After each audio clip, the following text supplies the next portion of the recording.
ബീഹാറിൽ മഹാഗഡ്ബന്ധന്റെ വിജയശില്പിയാകാൻ പോകുന്നത് രാഹുൽ ഗാന്ധി തന്നെയായിരിക്കും. തേജസ്വിയെ മുഖ്യമന്ത്രി സ്ഥാനാർത്ഥിയായി പ്രഖ്യാപിച്ചതിന് ശേഷം ബീഹാർ ജനതയിലുണ്ടായ മാറ്റം വളരെ പോസിറ്റീവാണ്.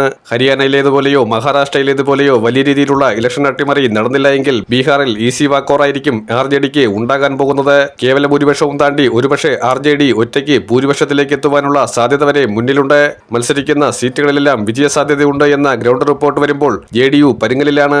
101 സീറ്റുകൾ വീതം JDUവും BJPയും ബാക്കിയുള്ള സീറ്റുകൾ ഹിന്ദുസ്ഥാൻ ആവാ മോർച്ചയും അതുപോലെ തന്നെ ചിരാഗ് പാസ്വാന്റെ ലോക് ജനശക്തി പാർട്ടിയുമൊക്കെ വീതം വെച്ച NDAയിൽ പക്ഷേ അത്ര കോൺഫിഡൻസ് അല്ല കാര്യങ്ങൾ. ഇലക്ഷൻ അട്ടിമറി മാത്രമാണ് അവർക്കുള്ള ഏക ആശ്രയം. അതായത് തെരഞ്ഞെടുപ്പ് കമ്മീഷന്റെ വലിയ തോതിലുള്ള കൈവിട്ട സഹായവും പ്രതീക്ഷിച്ചാണ് അവരുടെ നിൽപ്പ്.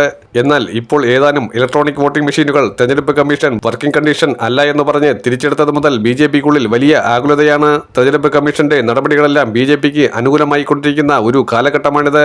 വോട്ട് ചോരി വിഷയവും ഇലക്ഷൻ കമ്മീഷന്റെ വെബ്സൈറ്റിൽ നിന്നും വോട്ടർമാരുടെ പേര് വലിയ തോതിൽ നീക്കപ്പെടുന്ന ഒരു കാഴ്ചയും നമ്മൾ കണ്ടതാണ്.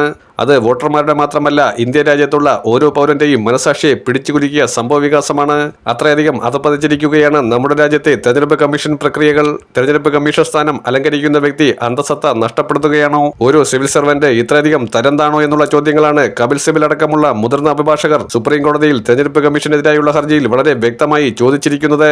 ഈ രാജ്യത്ത് ഭരണഘടനയെ ഉയർത്തിപ്പിടിച്ചുകൊണ്ട് മൗലികാവകാശങ്ങളെ സംരക്ഷിക്കാൻ ശ്രമിക്കുമ്പോൾ അതിനെ പൊളിച്ചെഴുതാനും രാജ്യസഭയിൽ പരമാവധി അംഗങ്ങളെ കൂട്ടാനും വേണ്ടി ഓരോ സംസ്ഥാനങ്ങൾ പിടിച്ചെടുക്കാനും ശ്രമിക്കുകയാണ്. ഇത്തരത്തിലുള്ള നരേന്ദ്രമോദിയുടെ തന്ത്രവിദ്യകൾ പൊളിച്ചെടുക്കാൻ രാഹുൽ ഗാന്ധിയും ഈ രാജ്യത്തെ ഇന്ത്യ മുന്നണി നേതാക്കളും ആകുന്ന വിധത്തിൽ ശ്രമിക്കുന്നുണ്ട്.